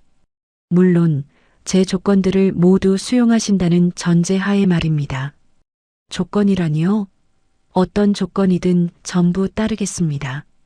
희망이 보인다는 사실에 준서의 얼굴이 순간 환해졌습니다. 하지만 그 희망은 곧이어 닥쳐올 절망의 전주곡에 불과했네요. 지수는 맑지만 서늘한 목소리로 첫 번째 조건을 읊기 시작했습니다. 첫째, 오경숙 대표께서는 현재 맡고 계신 대표이사직에서 즉시 물러나실 것. 방 안의 공기가 순간 얼어붙었습니다. 네. 자, 잠깐만요. 지수 씨, 그게 무슨 말씀이세요? 준서가 믿을 수 없다는 듯 되물었습니다. 오경숙 역시 충격받은 얼굴로 지수를 쏘아보았어요. 말 그대로입니다. 현재의 경영진에게는 이번 사태에 대한 명백한 책임이 있습니다. 투자자의 신뢰를 얻고 싶다면 가장 먼저 책임지는 자세를 보여주셔야죠. 경영 능력에 대한 시장의 의구심을 해소하는 가장 확실한 방법이기도 하고요. 그녀의 말은 논리정연했지만 그 속에는 날카로운 가시가 숨어 있었습니다. 과거 자신의 모든 것을 능력과 배경의 잣대로 재단했던 그들에게 이제는 그녀가 똑같은 잣대를 들이밀고 있는 것이었어요. 하지만 난 이 회사를 위해 평생을 바쳤어요. 시아버지가 남긴 회사를 어떻게든 지키려고 밤낮 없이 일했다고. 그런데 어떻게 그런 잔인한 말을. 오경숙이 격앙된 목소리로 소리쳤습니다. 지수는 그런 그녀를 향해 희미한 미소를 지어 보였습니다. 오 대표님, 이건 비즈니스입니다. 개인적인 감정이나 과거의 노력 같은 건 고려 대상이 아니에요. 오직 결과로만 평가받는 냉정한 세계죠. 설마 이런 기본도 모르고 이 자리에 나오신 건 아니겠죠? 그 말은 과거 오경숙이 지수에게 했던 말을 거의 그대로 돌려주는 것이었습니다. 오경숙의 얼굴이 하얗게 질렸어요. 그리고 조건은 이게 끝이 아닙니다. 지수는 잠시 숨을 고른 뒤 더욱 차가운 목소리로 말을 이었습니다. 둘째, 사람을 부품이나 물건처럼 취급하는 정근대적인 기업 문화를 전면 쇄신할 것. 능력보다 혈연과 인맥을 중시하고 직원들의 희생을 당연하게 여기는 그릇된 문화를 뿌리 뽑지 않는 이상 이 회사의 미래는 없습니다. 이번에는 명백히 오경숙을 겨냥한 말이었습니다. 과거 자신을 대했던 그녀의 태도, 지방과 배경을 따지며 모욕을 주었던 그 순간들을 겨누는 서늘한 심판의 언어였어요. 지금 우리를 모욕하는 건가요? 이건 투자 조건이 아니라 명백한 복수잖아요. 결국 참지 못한 오경숙이 자리에서 벌떡 일어나 소리쳤습니다. 복수라뇨. 저는 그저 제 투자의 안전성을 확보하려는 것뿐입니다. 사람을 귀하게 여기지 않는 회사가 어떻게 위기를 극복하고 성장할 수 있겠어요? 지금 두 분이 처한 상황이 바로 그 증거가 아닌가요? 지수는 조금도 흔들리지 않고 침착하게 응수했습니다. 그녀의 모든 말은 날카로운 비수가 되어 두 사람의 심장을 파고들었어요. 지수야, 제발 우리 사이에 어떻게 이럴 수 있어. 우리가 함께한 시간들이 있잖아. 제발 예전처럼. 준서가 애처롭게 그녀의 이름을 불렀지만 지수는 그의 말을 차갑게 끊었습니다. 지금은 사적인 감정으로 과거를 들먹일 때가 아닌 것 같네요. 그리고 우리라는 말은 함부로 쓰지 말아주셨으면 합니다. 그녀의 눈빛은 너무나도 차가워서 준서는 더 이상 아무 말도 할 수 없었습니다. 과거 자신이 지켜주지 못했던 여인은 이제 누구도 부술 수 없는 견고한 성이 되어 자신을 내려다보고 있었습니다. 제 조건은 이 두 가지입니다. 하나도 뺄 수 없는 필수 조건이에요. 수용 여부는 두 분이 결정하세요. 내일 정오까지 답변 주시지 않으면 이 투자는 없던 일로 알겠습니다. 지수는 자리에서 일어나며 회의의 끝을 알렸습니다. 그럼 신중하게 고민해 보시길 바랍니다. 짧은 인사를 남긴 채 그녀는 미련 없이 회의실을 나섰습니다. 텅 빈 공간에 남겨진 준서와 오경숙은 망연자실한 표정으로 서로를 바라볼 뿐이었어요. 자존심을 지키고 모든 것을 잃을 것인가, 아니면 과거의 오만함에 대한 대가를 치르고 회사를 살릴 것인가. 잔인한 선택의 시간이 그들에게 주어졌습니다. 지수가 떠난 회의실은 마치 폭풍이 휩쓸고 지나간 듯한 정적만이 감돌았습니다. 마지막 희망이었던 한스키친의 투자 거절 소식은 삽시간에 퍼져나갔고 남아있던 다른 투자자들마저 미련 없이 자리를 떴습니다. 텅 비어버린 회의실에 남은 것은 오경숙과 박준서, 그리고 회사의 끝을 예감하는 몇몇 임원들 뿐이었어요. 다들 뭘 하고 있는 게야? 다른 투자처라도 알아봐야 할 것 아니냐? 오경숙이 이성을 잃고 날카롭게 소리쳤지만 아무도 선뜻 대답하지 못했습니다. 업계에 이미 파산 직전이라는 소문이 파다하게 퍼진 이상 그 누구도 오성 F&B에 선뜻 손을 내밀지 않을 것이라는 사실을 모두가 알고 있었기 때문입니다. 어머니, 이제 그만 인정하세요. 준서가 지친 목소리로 말했습니다. 그의 얼굴에는 깊은 절망과 체념이 어려 있었습니다. 뭘 인정하라는 거냐? 내가 지금 누구 편을 드는 게야?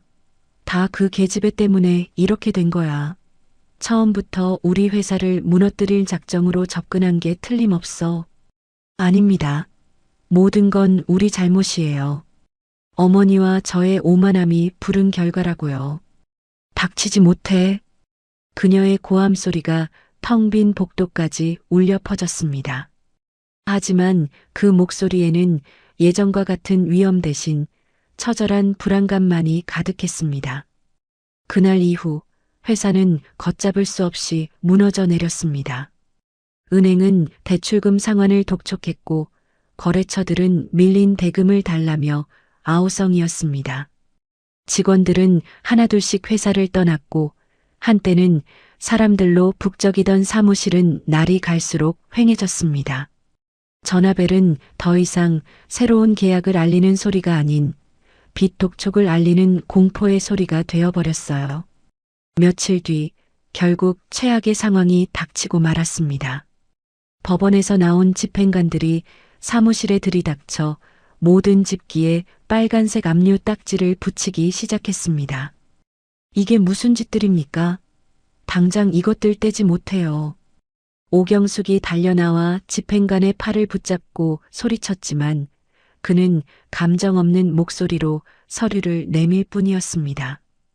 법원의 정식 집행 절차입니다. 방해하시면 공무집행방해로 처벌받으실 수 있습니다. 내 허락 없이는 이 회사 어느 것 하나 손댈 수 없어. 여긴 내 평생이 담긴 곳이란 말이다. 그녀의 절규에도 불구하고 집행관들은 묵묵히 자신들의 일을 계속했습니다. 그녀가 아끼던 고급 원목 책상에도 회의실의 대형 테이블에도 심지어 아들 준서의 명패 위에도 차가운 압류 딱지가 붙었습니다. 준서는 모든 것을 포기한 사람처럼 창가에 서서 그 모습을 그저 지켜보고만 있었습니다. 모든 절차가 끝나고 집행관들이 떠난 사무실은 죽음과도 같은 침묵에 휩싸였습니다. 이제는 정말 모든 것이 끝났다는 사실이 피부로 와 닿았습니다. 오경숙은 텅 빈 사무실 한가운데에 우두커니 서서 빨갛게 물든 집기들을 망연자실하게 바라보았어요. 어머니, 준서가 그녀의 곁으로 다가와 조용히 불렀습니다. 이제 저도 제 길을 가야 할 것 같습니다. 뭐라고? 오경숙이 믿을 수 없다는 듯 천천히 고개를 돌려 아들을 바라보았습니다. 이 모든 책임은 제가 지겠습니다. 남은 빚도 제가 어떻게든 해결해 볼게요. 하지만 더는 어머니가 원하는 아들로 살 수는 없을 것 같아요. 준서야, 너 지금 무슨 말을 하는 거니? 이럴 때일수록 내가 내 곁에 있어야지. 우리가 어떻게든 다시 일어서야 하지 않겠니? 다시 일어설 수 없습니다. 아니, 다시 일어서고 싶지 않아요. 저는 평생을 어머니의 꼭두각시로 살았습니다. 단 한 번도 제 스스로 무언가를 선택해 본 적이 없어요. 지수 씨를 만났을 때 처음으로 제 인생을 살고 싶다는 생각을 했습니다. 그의 눈에서 뜨거운 눈물이 흘러내렸습니다. 하지만 전 결국 어머니를 거역하지 못했고 제 인생에서 가장 소중한 사람을 제 손으로 내쳤습니다. 그 죗값을 이제라도 치러야죠. 안 된다, 안 돼. 너마저 내 곁을 떠나면 난 어떡하라고. 오경숙이 아들의 팔을 붙잡고 애원했지만 준서는 단호하게 그 손을 뿌리쳤습니다. 이게 다 어머니의 오만과 독선이 부른 대가입니다. 이제라도 깨달으셔야 합니다. 그 말을 마지막으로 준서는 뒤도 돌아보지 않고 사무실을 나섰습니다. 쿵 하고 문이 닫히는 소리가 오경숙의 심장을 내리치는 것 같았어요. 텅 빈 사무실에 완벽하게 혼자 남게 된 오경숙은 다리에 힘이 풀린 듯 그 자리에 주저앉았습니다. 석양이 창문을 통해 길게 들어와 사무실 바닥의 먼지들을 비추었고 그 위로 붙은 빨간 압류 딱지들이 마치 핏자국처럼 선명하게 보였습니다. 아! 그녀의 입에서 흐느낌이 터져 나왔습니다.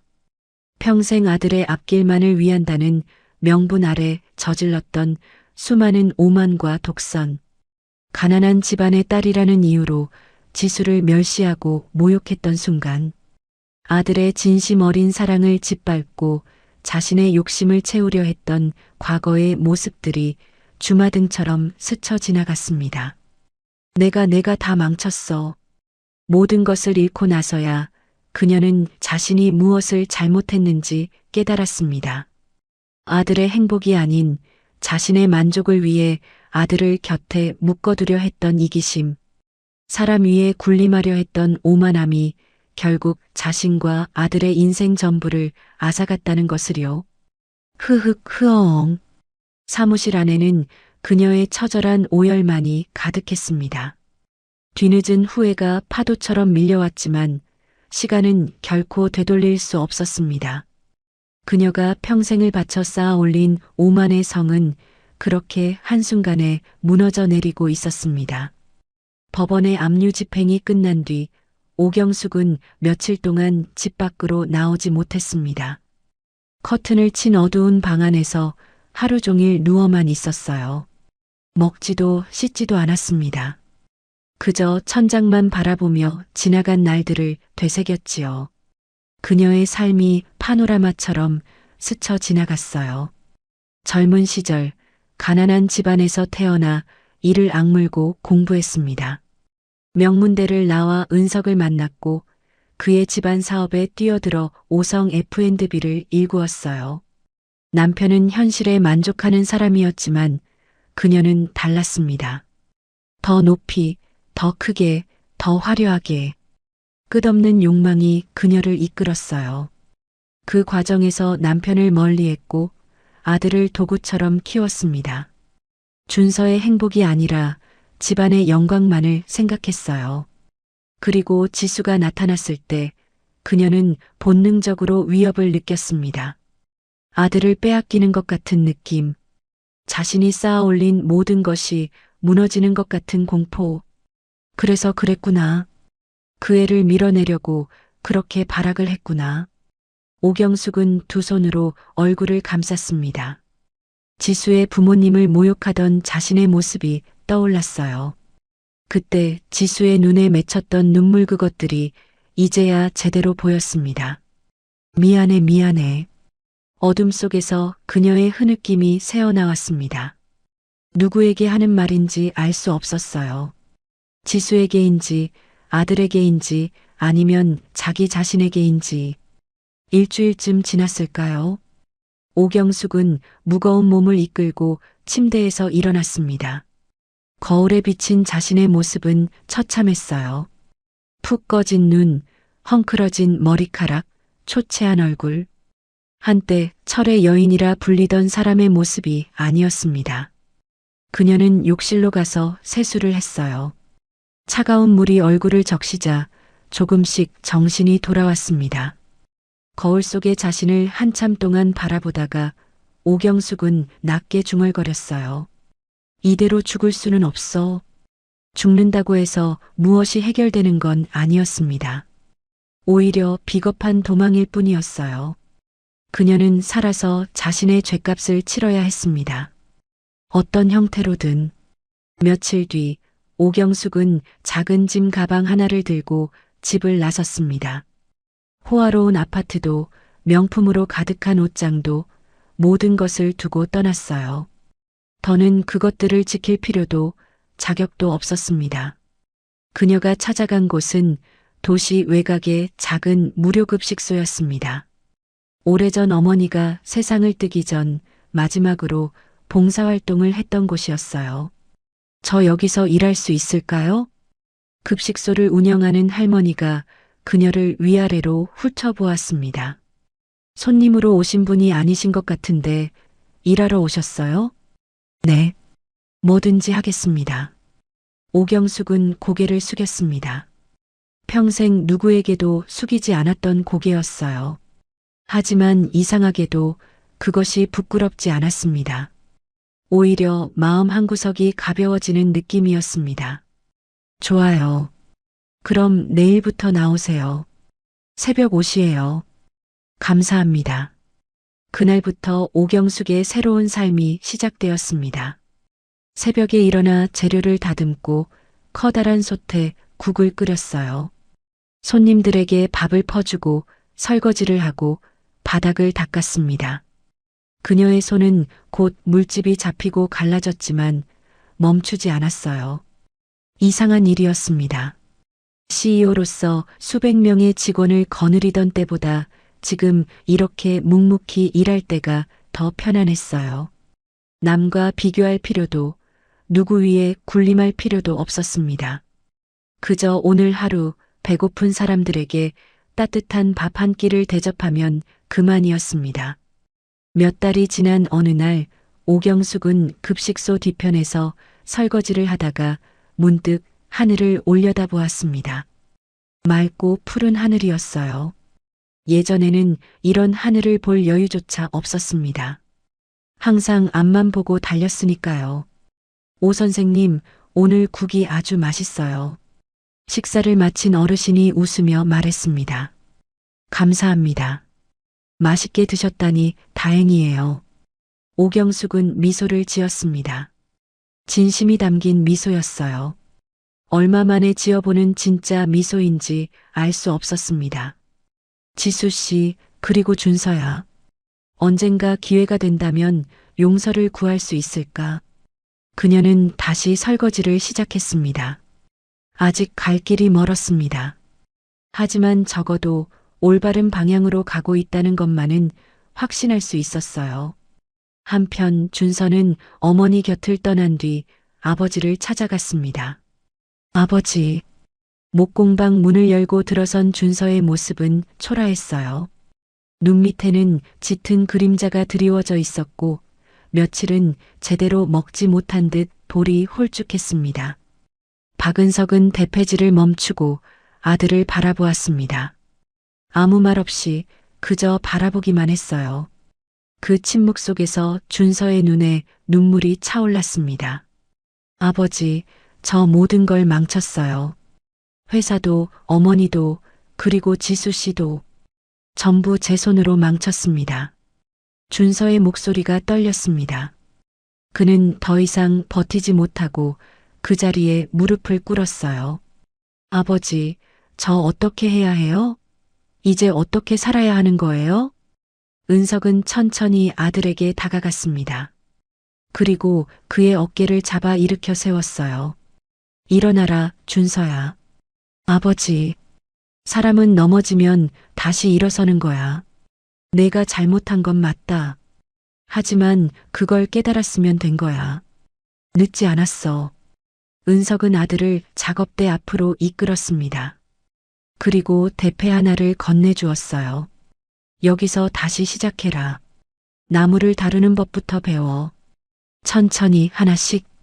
저한테 그런 자격이 있을까요? 자격 같은 건 없어. 그냥 하는 거야. 손을 움직이고 땀을 흘리고 그러다 보면 길이 보여. 준서는 떨리는 손으로 대패를 받아들었습니다. 그것은 새로운 시작의 첫걸음이었어요. 처음에는 모든 것이 서툴렀어요.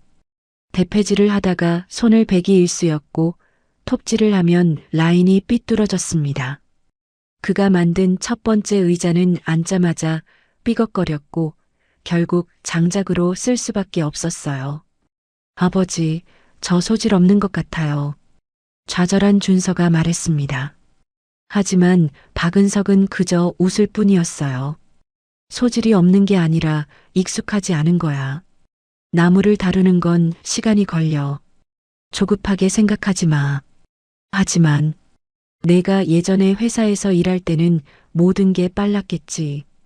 버튼 하나 누르면 주문이 나가고 전화 한 통이면 계약이 성사되고. 그런데 나무는 그렇지 않아. 천천히 나무의 결을 따라서 기다려줘야 해.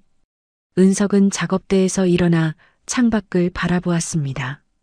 사람도 마찬가지야. 실수하고 넘어지고 그러면서 자라는 거지. 내가 지금 여기서 다시 시작하는 것도 같은 거야. 아버지의 말이 가슴 깊이 스며들었습니다. 준서는 고개를 끄덕이며 다시 대패를 들었어요. 몇 달이 지나면서 준서의 실력은 조금씩 늘어갔습니다. 손에 굳은 살이 박이고 팔뚝에 근육이 붙었어요. 무엇보다 마음이 달라졌습니다. 과거의 그는 늘 무언가를 증명하려 했습니다. 어머니의 기대에 부응하려, 회사의 후계자로서 인정받으려 안간힘을 썼어요. 하지만 지금은 달랐습니다. 그저 눈앞의 나무 한 조각에 집중하고 오늘 하루를 성실하게 보내는 것. 그것만으로 충분했습니다. 어느 날 저녁 작업을 마친 준서는 창가에 앉아 석양을 바라보았습니다. 붉은 노을이 하늘을 물들이고 새들이 집으로 돌아가는 풍경. 지수야, 넌 잘 지내고 있니? 그녀의 얼굴이 떠올랐습니다. 처음 만났을 때의 해맑은 웃음, 함께 걸었던 바닷가, 프로포즈를 받고 울먹이던 표정, 그리고 마지막으로 그를 바라보던 절망에 찬 눈빛. 미안해. 정말 미안해. 준서는 눈을 감았습니다. 후회는 아물지 않는 상처처럼 늘 그의 마음 한구석에 있었어요. 하지만 그것을 핑계로 멈춰 있을 수는 없었습니다. 앞으로 나아가는 것, 더 나은 사람이 되는 것, 그것이 그가 할 수 있는 유일한 속죄라고 생각했습니다.